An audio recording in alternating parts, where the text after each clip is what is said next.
नहमदुहु व नुसल्ली अला रसूलिहिल करीम अम्मा बाद फ़अऊज़ु बिल्लाहि मिनश्शैतानिर रजीम बिस्मिल्लाहिर्रहमानिर्रहीम अस्सलामु अलैकुम व रहमतुल्लाहि व बरकातुहू। एडवांस इस्लामिक ग्रूमिंग से मैं हूँ अमतुर रहमान, कराची पाकिस्तान से बात कर रही हूँ। व्यूवर्स, आज मैं आपको जिस टॉपिक पे वीडियो बना रही हूँ और जिस टॉपिक के बारे में आपको जो है इन्फॉर्मेशन दे रही हूँ वो है शाबानुल मुअज़्ज़म की 15 तारीख, यानी जिसको हम आम अल्फाज में शब रात कहते हैं। असल में लफ्ज़ है शब रात।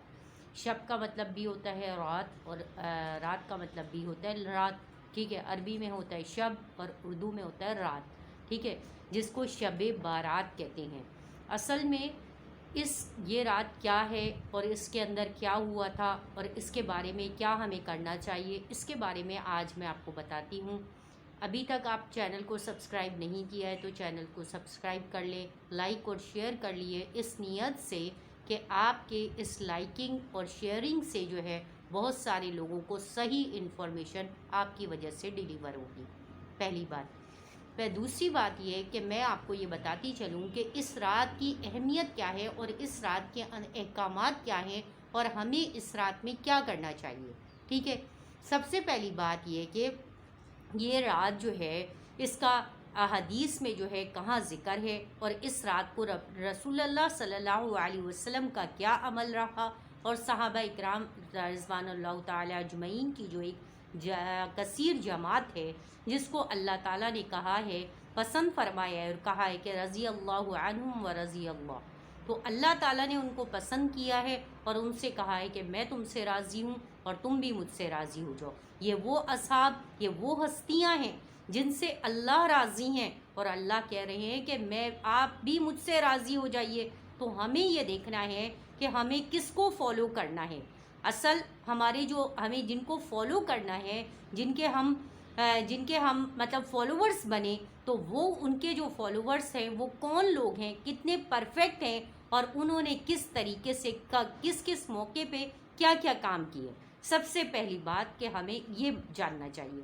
तो व्यूअर्स, आपको बताती चलूँ कि ये जो रात है असल में ये शाबान की 15 तारीख कहलाती है। शाबान का जो मिड होता है उसके अंदर ये रात आती है और जिसको शब बारात कहते हैं। इसके अंदर हुक्म ये हुआ, काम ये हुए, उनमें सबसे पहला ये काम हुआ कि लौहे महफूज में अल्लाह ताला ने तमाम चीज़ों के बारे में जो हमारी तकदीरें लिख करके रख छोड़ी थी, अल्लाह ताला उन अहकामात को, उन ऑर्डर्स को जो है आसमानी दुनिया से हमारी ये ज़मीनी दुनिया जिसे फ़र्शी दुनिया कहते हैं, इस पे अल्लाह ताला उनका नुज़ूल फरमाते हैं। पहली बात, ठीक है। क्या होता है कि लौहे महफूज में जो तमाम काम लिख दिए गए हैं हर इंसान की तकदीर के अंदर, उसकी पैदाइश से पहले, दुनिया की पैदाइश से पहले, तो अल्लाह ताला उन तमाम अहकामात को, उन कामों को कहाँ भेज देते हैं? ज़मीनी दुनिया पर जो फरिश्ते हैं जो घूम रहे होते हैं और जिनकी ज़मीन पर जिन फरिश्तों की ड्यूटियाँ लगी हैं, अल्लाह ताला उन कामों की लिस्ट जो है वो इन फरिश्तों के हैंड ओवर कर देती हैं। पहली बात। दूसरी बात ये है कि अब वो कौन से काम हैं जो ज़मीनी फरिश्तों के हवाले कर दिए जाते हैं। तो व्यूअर्स, आपको बताती चलूँ, उनमें जो मेन काम है ना, ऐसे तो बहुत सारे काम हैं, लेकिन जो मेन काम जिनका सबूत अहादीस में हमें मिलता है, बुखारी शरीफ में मिलता है, मुस्लिम में मिलता है, तिर्मिज़ी शरीफ में मिलता है, सिहाह सित्ता की तमाम किताबों में मिलता है, मिशकात शरीफ में मिलता है, जिसमें नबी करीम सल्लल्लाहु अलैहि वसल्लम को अल्लाह ताला ने बताया कि इस रात में क्या क्या काम किन किन फरिश्तों के हवाले करता हूँ, उसके बारे में मैं आपको बताती हूँ, ठीक है। चैनल को सब्सक्राइब कर ले, लाइक और शेयर कर ले, इस नीयत से कि सही इन्फॉर्मेशन फैलाने का जो आप ज़रिया बन जाए और ये दीन की इशाअत है तो इसमें भी आपका हिस्सा हो जाए, ठीक है। अच्छा, अब हम अपनी बात की तरफ चलते हैं। बात ये है कि इसमें सबसे पहला काम जो होता है वो ये होता है कि कितने लोग इस साल दुनिया में आएंगे, पहली बात। दूसरी बात, कितने लोग इस साल दुनिया से जाएंगे, दूसरी बात, ठीक है। چوتھی بات یہ ہوتی ہے، تیسری بات آپ کہہ لیں، مطلب اس کی دو کیٹیگری ہے. پہلی بات کہ کتنے لوگ دنیا میں آئیں گے، یعنی کتنے بچے پیدا ہوں گے، اور کتنے لوگ دنیا سے جائیں گے. ٹھیک ہے، اب اس میں کوئی تخصیص نہیں ہے کہ بوڑھے جائیں گے، مرد جائیں گے، عورتیں جائیں گی، بچے جائیں گے. کون جائے گا؟ جس کے بارے میں اللہ تعالیٰ کا حکم نازل ہو گیا. ٹھیک ہے، مطلب موت کے بارے میں فیصلہ فرما دیا جاتا ہے کہ کتنے لوگ اس سال دنیا سے تشریف لے جائیں گے.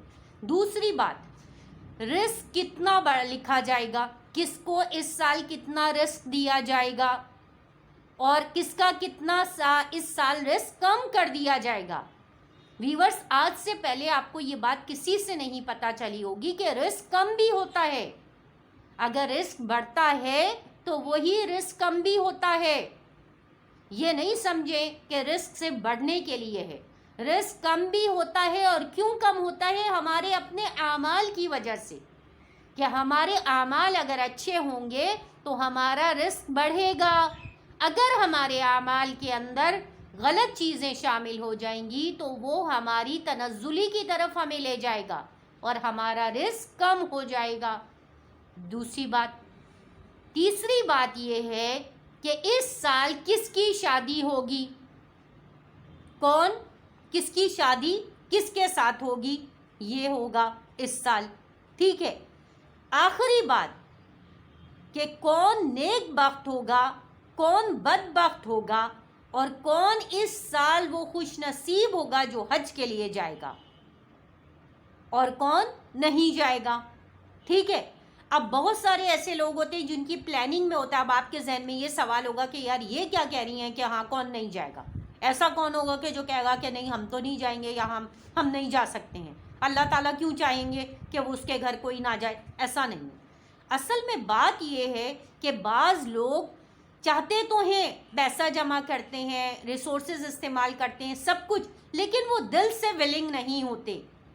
جب وہ دل سے ولنگ نہیں ہوتے تو اللہ کو بھی ان کی عبادت کی ضرورت نہیں ہے. اس لیے کہا گیا ہے کہ کتنے لوگ اس سال حج پہ جائیں گے اور کتنے لوگ باوجود تیاری کے نہیں جا سکیں گے. اور ہمارے ارد گرد ایسے بہت سارے لوگ ہیں جو ایون کہ جدہ ایئرپورٹ پہ بھی پہنچ گئے ہیں لیکن وہ حج نہیں کر سکے ہیں. کسی بھی بیماری کی وجہ سے، کسی پاسپورٹ کی مسنگ کی وجہ سے، کوئی بھی وجہ بن گئی اور جس کی وجہ سے وہ عرفات تک نہیں پہنچ سکے اور حج کے ارکان نہیں کر سکے، جبکہ وہ حج کی نیت سے گئے تھے اور احرام پہن کے گئے تھے، لیکن اس کے باوجود بھی اللہ نے ان کو یہ سعادت نصیب نہیں کی. تو ویورز، آپ کو بتا دیا کہ اس دن، اس رات کون کون سے کام ہوتے ہیں. پہلا کام کہ کتنے لوگ دنیا میں آئیں گے، کتنے جائیں گے. اس سال کے کس کا رزق کتنا بڑھے گا اور کتنا کم ہوگا. اس سال کس کی شادی ہوگی اور کس کی نہیں ہوگی. اس سال کون حج پہ جائے گا اور کون نہیں جائے گا. یہ 4 کام اس رات کے اندر لوح محفوظ سے لے کر کے اللہ تعالیٰ زمینی فرشتوں کے حوالے ان کاموں کی لسٹیں کر دیتے ہیں، ان کے ہینڈ اوور کر دیا جاتا ہے اور کہہ دیا جاتا ہے کہ اس سال آپ نے یہ کام کرنے ہیں. ٹھیک ہے ویورز، آج کے لیے اتنا ہی کافی. نیکسٹ ویڈیو میں آپ کو اس کی اور مزید ڈیٹیل بتاؤں گی. ٹھیک ہے، آپ جب تک جو ہے وہ ان ویڈیوز کو دیکھیں اور ان کو غور سے سنیں. اس کے اندر میں نے آپ کو سوائے قرآن اور حدیث اور صحیح 6 کی احادیثوں کی ٹرانسلیشن کے علاوہ کوئی ایسی بات نہیں بتائی ہے کہ جس سے آپ اتفاق نہ کریں. آپ اس چیز کو سنیں، سمجھیں کہ آیا اس رات میں ہوتا کیا کیا ہے. ان 4 کاموں کو سمجھیں کہ آیا یہ صحیح ہے یا نہیں ہے اور واقعی ایسا ہوتا ہے. اس کے بعد آپ اس کو آگے بھی فارورڈ کریے تاکہ لوگوں تک صحیح انفارمیشن پہنچے.